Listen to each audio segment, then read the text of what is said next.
दोस्तों ये कहानी एक ऐसी लड़की के ऊपर आधारित है जो कि 7 खूंखार अपराधियों के साथ एक टापू पर फंस जाती है। अब क्या वो लड़की उन अपराधियों से अपनी इज्जत बचाकर इस टापू से बाहर निकल भी पाती है या नहीं, आइए देखते हैं। तो कहानी की शुरुआत एक बड़े से टापू को दिखाते हुए होती है। इस टापू पर हम इन 2 गधों को देखते हैं जो कि किसी तरह का गेम खेल रहे थे। पहले आदमी का नाम ईबू हटेला और दूसरे आदमी का नाम पप्पू नाकारा था। इसी दौरान वहाँ पर एक मीठा पैरी नाम का एक आदमी भी उनके पास आता है। अब क्योंकि पैरी मीठा था तो वो दोनों भी उसे मीठा मीठा कहकर चिढ़ाने लगते हैं, लेकिन ये सुनते ही मीठा पैरी उन पर गुस्सा हो जाता है और उन दोनों से लड़ने लगता है। तभी वहाँ पर हम टोनी नाम के एक और आदमी को देखते हैं जिसे शिकार करने का बहुत शौक था। वहीं बिट्टू मिश्रा नाम का एक और आदमी भी था जो पूरे दिन सिर्फ मछलियां पकड़ता रहता था। तभी वहाँ पर हम 2 और आदमियों को देखते हैं। लाल रुमाल वाले का नाम मार्को था जबकि चश्मे वाले का नाम जहरीला जॉनी था और ये 7 दोस्त एक साथ एक बड़ी सी झोपड़ी में रहते थे।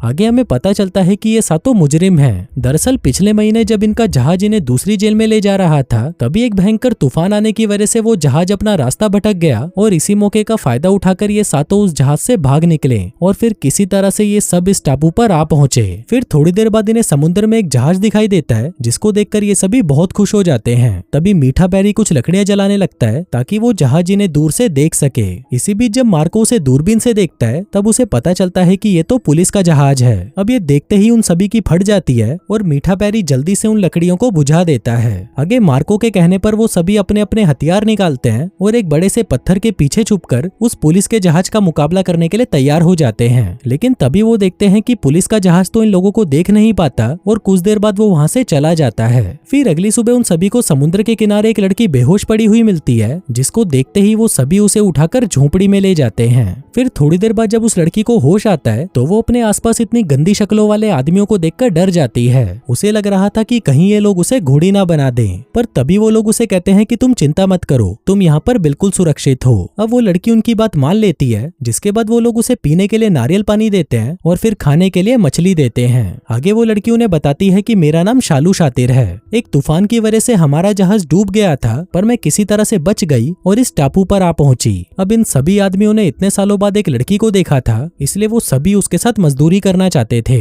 फिर उसी रात वो सभी बाहर बैठकर कुछ प्लान बना रहे होते हैं और वहीं मीठा पैरी अंदर शालू शातिर से बातें कर रहा होता है। वो उसे पूछता है कि तुम ये बताओ कि घोड़ी बनना कैसा लगता है, लेकिन इस पर शालू शातिर उसे कोई जवाब नहीं देती। फिर वो उसे बताता है कि हम सभी क्रिमिनल्स हैं और जहाज से भागने के चक्कर में हम यहाँ पहुंच गए। वहीं बाहर सभी लोग बोट को घूरे जा रहे थे। उनका मन तो कर रहा था कि वो अभी शालू शातिर के पास जाएं और उसे नीचे लिटाकर उसकी टांगे उठा दें, पर तभी मीठा पैरी उनके पास आता है और उन सभी को सोने के लिए कहता है। लेकिन वो सभी उसकी बात को इग्नोर कर देते हैं क्योंकि उनको उम्मीद थी कि शालू शातिर किसी न किसी को तो अपने पास बुलाएगी और रात भर उसके साथ मजदूरी करेगी। वहीं बोट के अंदर शालू शातिर को बंदूकें नजर आती हैं जिनको देखकर वो सोचती है कि काश मैं इन बंदूकों से इन सभी को मार डालूं और फिर इनकी बोट लेकर यहाँ से निकल जाऊं। अब ये सोचकर वो एक गन उठाती है और उससे उन अपराधियों को मारने की कोशिश करने लगती है। लेकिन तभी वो देखती है कि किसी भी गन में गोलियां नहीं थी, मतलब कि वो अपराधी उससे ज्यादा चालाक थे। फिर अगले दिन वो सभी मिलकर शालू शातिर से कहते हैं कि हम तुमसे शादी करना चाहते हैं। हम काफी महीनों से यहाँ पर फंसे हुए हैं और इन दिनों हम सिर्फ अपनी हाथ गाड़ी से काम चला रहे हैं, इसलिए अब हमें मजदूरी करने के लिए एक लड़की चाहिए। तभी शालू शातिर उन्हें कहती है कि मैं तुम सबके साथ तो शादी नहीं कर सकती, पर मेरे पास एक आइडिया है। मैं बारी बारी से तुम सबसे बात करूंगी और इसी दौरान जो भी मुझे पसंद आ जाएगा मैं उसी से ही शादी कर लूंगी।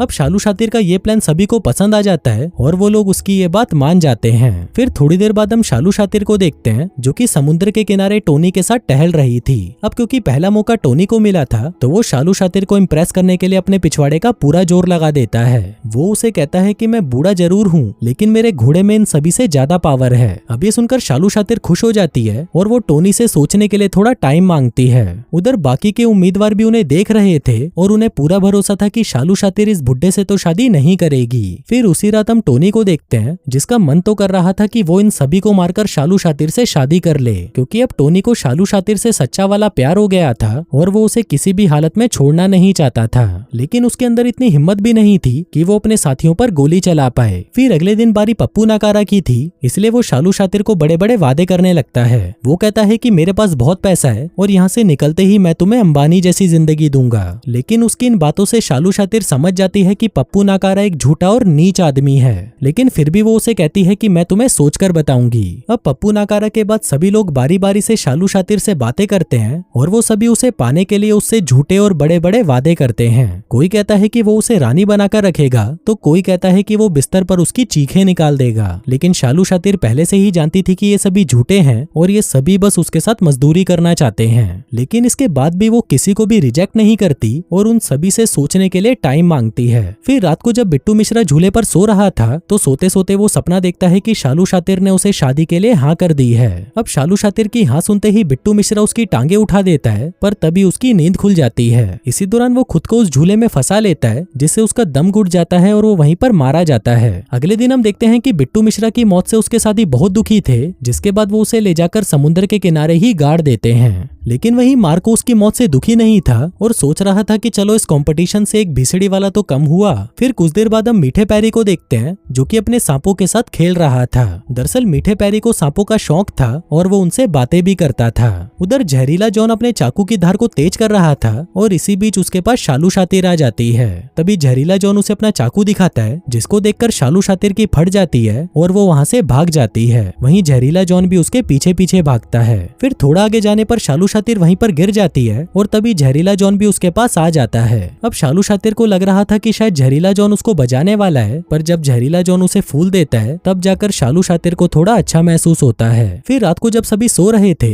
तो मीठा पैरी झोपड़ी में सांप लेकर आता है और उसे वहाँ पर छोड़ देता है ताकि वो सांप उसके 2-3 साथियों को मार डाले। पर तभी वो देखता है कि उसका सांप तो किसी को नहीं काटता और उस झोपड़ी से बाहर चला जाता है। अब ये देखकर मीठा पैरी भी बाहर आ जाता है और अब उसे अपने सांप पर बहुत गुस्सा आ रहा था, जिसके बाद वो उसे कहता है कि भिसड़ी के मैंने तुझे इतना खिलाया पिलाया, पर तेरे से मेरा एक काम भी नहीं होता। अब ये सुनते ही उस सांप की सटक जाती है और वो उस मीठे पैरी को ही काट लेता है, जिससे मीठे पैरी की मौके पर ही मौत हो जाती है। फिर अगली सुबह वो सभी मिलकर मीठे पैरी को भी समुद्र के किनारे गाड़ देते हैं। अब मीठे पैरी की मौत से सभी दुखी थे, पर वहीं शालू शातिर मन ही मन मुस्कुरा रही थी। फिर थोड़ी देर बाद शालू शातिर समुद्र के किनारे नहाने जाती है और तभी वहाँ पर ईबू हटेला आ जाता है और छुपकर उसे देखने लगता है। वहीं दूसरी तरफ पप्पू नाकारा भी कुछ खिचड़ी पका रहा था। वो बोट में से एक सिलेंडर उठाता है और उसके साथ कुछ छेड़खानी करने लगता है। वहीं जहरीला जॉन भी सभी को मारना चाहता था और इसके लिए वो सभी के खाने में जहर मिला देता है। इसी दौरान वहाँ पर ईबू हटेला आ जाता है और जहरीला जॉनी उसे पीने के लिए चाय देता है। हम देखते हैं कि जहरीले जॉनी ने ईबू हटेला की चाय में जहर मिला दिया था, पर क्योंकि ईबू हटेला को उस पर भरोसा नहीं था, इसलिए वो चुपके से अपना कप उससे बदल लेता है। आगे जब वो दोनों चाय पीते हैं तभी जहर की वजह से जहरीले जॉनी की मौत हो जाती है, जिसके थोड़ी देर बाद उसे भी समुद्र के किनारे गाड़ दिया जाता है।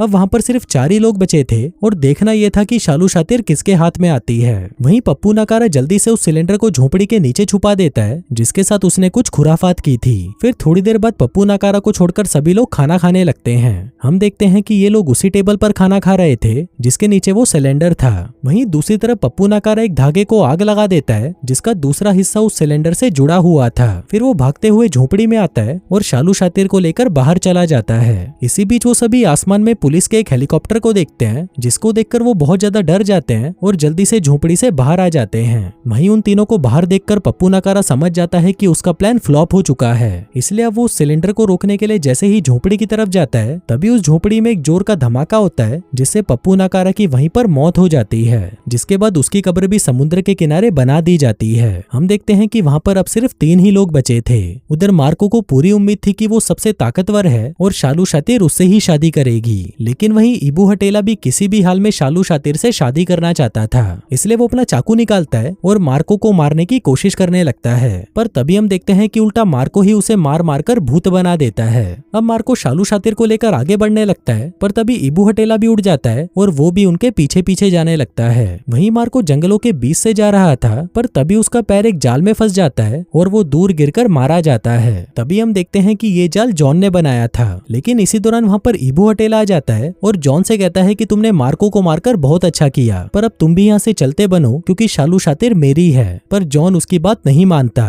तभी ईबू हटेला उसे कहता है कि शालू शातिर को एक जवान मर्द चाहिए और इस पूरे टापू पर जवान आदमी सिर्फ मैं ही हूँ। तभी जॉन उसे कहता है कि मैं तुमसे ज्यादा जवान हूँ क्योंकि मेरा हथियार तुमसे बड़ा है और मुझे हर हाल में शालू शातिर से शादी करनी ही है। अब ईबू हटेला के इतने समझाने पर भी जब जॉन उसकी बात नहीं मानता तभी ईबू हटेला अपना चाकू निकालता है और उसे मार डालता है। वहीं मरते मरते जॉन भी ईबू हटेला का हथियार काट देता है जिससे ईबू हटेला की भी तड़पते हुए मौत हो जाती है। अब इस पूरे टापू पर सिर्फ शालू शातिर ही बची थी जो कि बाकी दोनों की लाश को भी समुद्र के किनारे गाड़ देती है। इसके बाद हमें पता चलता है कि शालू शातिर एक खुफिया एजेंट थी और वो इस टापू पर जानबूझकर आई थी ताकि वो इन बदमाशों को मार सके। लेकिन वहीं शालू शातिर को खुद से कुछ करना ही नहीं पड़ा क्योंकि वो सभी चूतिए अपनी ही गलतियों के कारण मारे गए। अब शालू शातिर वहां से निकल ही रही थी कि तभी वहां पर कुछ और क्रिमिनल्स आ जाते हैं और वो शालू शातिर को अपने साथ चलने के लिए कहते हैं। अब ये सुनते ही शालू शातिर की फटकर 64 हो जाती है। और दोस्तों इसी के साथ ही ये कहानी यहीं खत्म हो जाती है।